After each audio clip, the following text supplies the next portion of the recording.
hardest battles are fought in the mind. He gave her the sword with which to fight in more ways than one. And she gave him her word, never to surrender. Hellblade: Senua's Sacrifice is largely a personal story, every trial speaking directly to the titular character's history and struggle. With the sword Grammar reforged, she approaches the path into the mountain. From here, the narrative becomes more archetypal. Inside the cave, Senua is forced to confront an aspect of her darkness, reclaim a lost treasure, and come out the other side. Stories of the hero entering a cave to fight dragons or claim gold have been around almost as long as storytelling itself. Lore stones inside the mountain even discuss the myth of Sigurd and the dragon Fafnir. The intention is to have us draw parallels between this myth and Senua's experience. So let's do a little analysis of Sigurd's story before moving forward. At some point in time, Loki accidentally kills the dwarf Odr. As penance, Loki gifts Odr's father, Hreidmar, with gold. Out of greed, one of Odr's brothers, named Fafnir, kills his father, claims the gold, and turns into a dragon. Depending on the culture, a dragon can be a positive or negative symbol. In the context of this story, a dragon represents a base instinct that has possessed the individual. Fafnir, possessed by his lust for gold, became overtaken by his inner dragon aspect. Serpents are symbols of lower consciousness, but also its ability to influence our conscious actions. This possibly originated because some snakes burrow into the earth, sometimes above the surface and sometimes below. By adding wings to the serpent, it becomes a dragon and assumes a more divine form. In Fafnir's case, his inner dragon of greed usurped his conscious actions because he could not control it. But this is only the start of the story. Fafnir's brother Regin was a mere smith who became the tutor of Sigurd.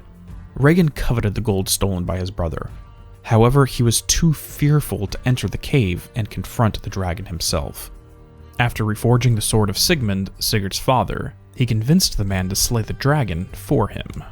By digging a ditch in the dragon's path, Sigurd waited underground for his opportunity to thrust the magic sword upward. With his brother dead, Regin requests that the heart be roasted for consumption. As Sigurd does this, he burns his hand and licks his finger to soothe it. In the process, he tastes the dragon's blood and learns the language of the birds.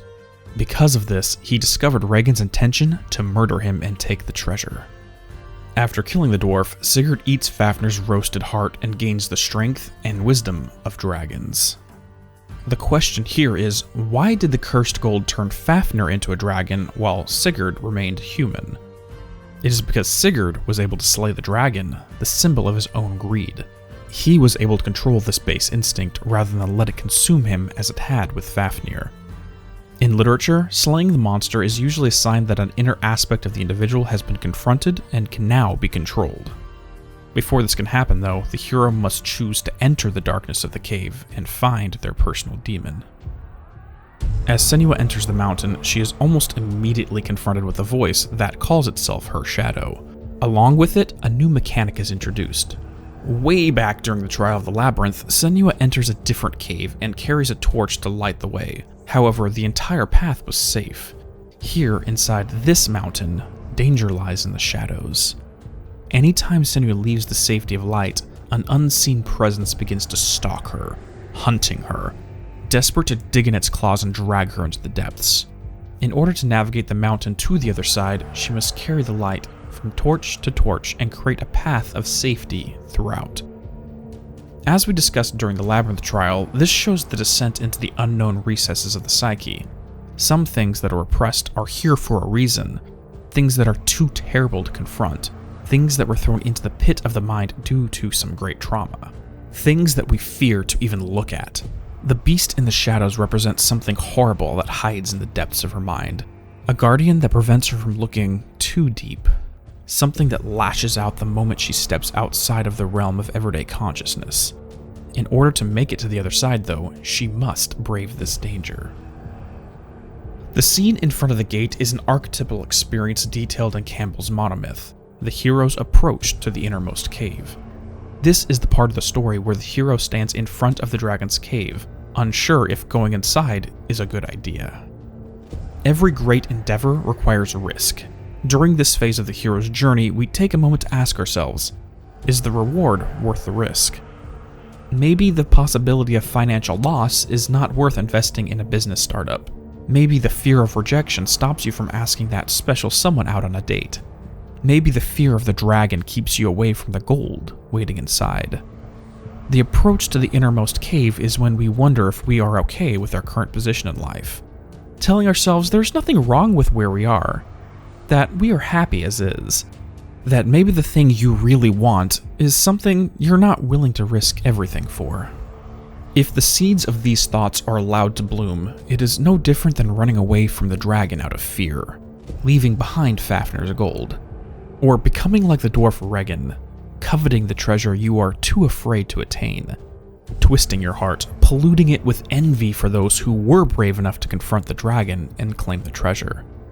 Regan sent the hero Sigurd to slay the dragon and claim the gold. The intention was to kill the hero afterwards and steal it for himself. It is a reminder that despite all the self-talk we experience while standing outside the innermost cave, we still covet the reward even if we turn away out of fear. It can lead us to experience lifelong regrets for what could have been, or it may lead us down a darker path, like Regan, making us engage in other non-heroic methods of stealing the gold we did not earn for ourselves. This is the choice Senua is experiencing as she stands at the opening of the gate. Does she have the nerve to walk in and confront the beast who guards her allegorical gold, the resurrection of Dillion? She can feel it. No. Don't open the door. No, go in. Don't. Turn back. Turn back. It's dangerous.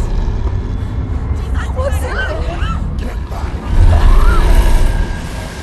A great beast guards Helheim. Garm is its name, and it knows you are here, Senua. It can smell your stink. Dillion's in there. Go.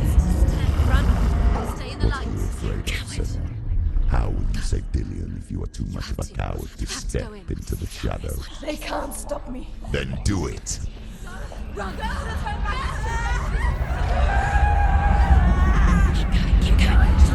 She can't make it. The beast is stalking you from the shadows. Your sword is useless here. Now that she has entered the cave, it is time to uncover the nature of what lies in the dark. The story found in the mountain, as well as her personal trial, can be, at least in part, summed up with the first rune gate: Thurisas, Othala, and Wunjo. As mentioned in previous sections, Thurisas refers to the giants and appears in the shape of a thorn. The giants' assault upon Asgard and stepping on this thorn is the instigating event that awakens the will to action. Runes, however, are not just one thing with one interpretation. They are context-sensitive symbols. It can also refer to the struggle against unconscious forces in the same way Asgard struggles against the giants. These unconscious forces must be confronted and brought under conscious control. Much like the dragon that must be slain, the beast that stalks Senua must be confronted. Othala is a rune meaning homeland, the inherited homeland of all those who share a specific group dynamic. This can be those of a tribe, a religious affiliation, or even all members of the human race. In this context, it refers to the group of the family unit, Senua's family. Standing before the gate, she is met with the shade of her mother. Galena is fearful of her husband. His abuse is intended to silence the voices she hears. Senua suffered similar abuse while growing up. A dark family drama becomes the subject of this area, and Thurisas is the power that brings these unconscious memories to the surface. Wunjo is probably the hardest to interpret here. While generally meaning joy, it relates more to the happiness experienced when with others, between a friend or family. For Senua, possibly the only time she experienced positive Wunjo energy is with Dillion. We see in previous hallucinations the pure joy she felt when with him. That being said, the corrupted or inverted Wunjo is the opposite. It can be the separation from others, the lack of joy, and worldly issues that lead us to this miserable state. Such as her father locking her away, such as the tribe turning against her because of the plague.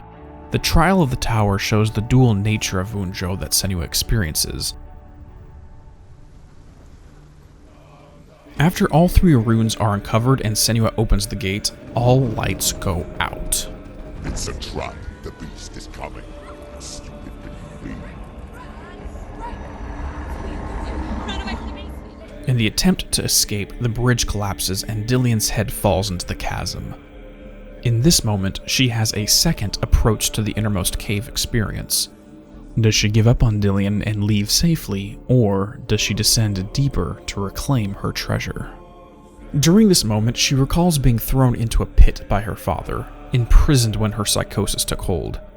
If reuniting with Dillian represents the positive Wunjo energy, then running away and leaving his head would result in the negative. Forever separated, trapped in that hole Zimbel made for her, forever. Like Fafnir being overtaken by his greed, Senua will be overtaken by misery. Making her decision, she avoids this fate and heads down to the beast's lair. On the way, 2 more rune gates block her path. Manas means humankind, and reflects that which is shared in the human experience. Every one of us is unique in some ways and the same in others. Manas shows us where we are the same, the universal aspect of humanity. As mentioned at the start of this video, stories of a hero entering the dragon's cave to claim a treasure are nearly as old as storytelling itself. It is an archetypal story all of us experience at one point or another. It lies within Manas. The second rune is Redho. Meaning ride, it is the forward momentum of our personal story, of self-mastery. It is living the archetypal story in our personal life and moving through it. For Senua, her Redho leads her to the confrontation with her personal dragon, the beast named Garm. In some stories, Garm is described as a hellhound who guards the gates of hell.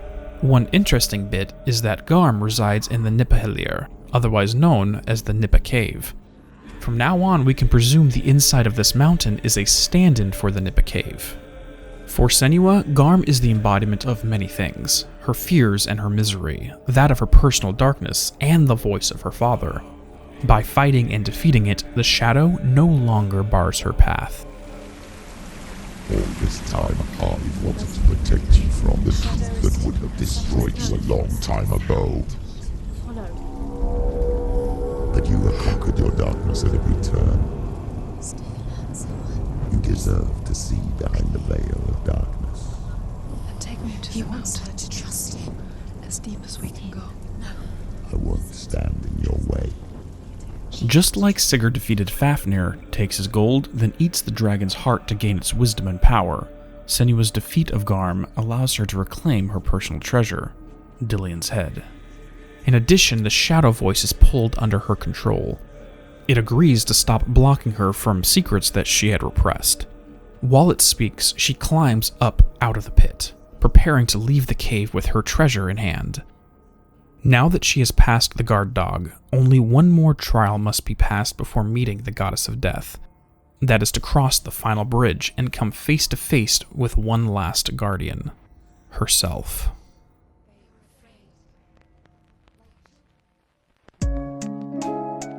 Thank you all for watching. If you enjoyed, please drop a like and subscribe to receive updates on future uploads.